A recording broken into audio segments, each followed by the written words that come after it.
bishaaro bishaaro bishaaro bishaaro bulshay idina bilkhayr dhahaya bulshadeena ama macaamiisheena ku howlan macaadinta ama daneeyaasha macaadinta inta badan ku howlan ama inay wax ka ogaadaan doonaya mataqaanaa dhagaxaanta ay soo urursadaan ama asxaabtooda ay haystaan oo kale waxaan ugu bishaareynanaa mashiinta loo yaqaano Diamond Selector 2 oo ah mashiin runtii aad iyo aad u fudud runtiina qofku meeshuu doono u laadi karo meeshuu doonana uu ku qarsan karo insha Allah tacaala inaan qiimo dhibis degdega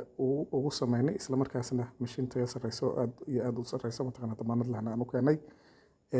sidaas oo kaleeto stam ama mataqaanaa masoo tahay loogadii oo tusinaysa mataqaanaa masoo tahay damaanada leh insha Allah tacaala sidaas oo kaleeto mashiinta qiimaheedu waxaan ku sameynaa mataqaanaa qiimo dhimis ballaaran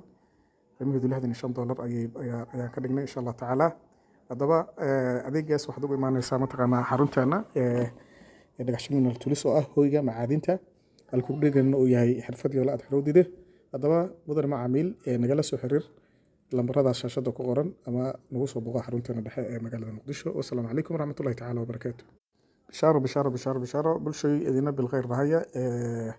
bulshadeena ama macaamiisheena ku howlan macaadinta ama daneeyaasha macaadinta inta badan ku howlan ama inay wax ka ogaadaan doonaya mataqaanaa dhagaxaanta ay soo urursadaan ama asxaabtooda ay haystaan oo kale waxaan ugu bishaareynanaa mashiin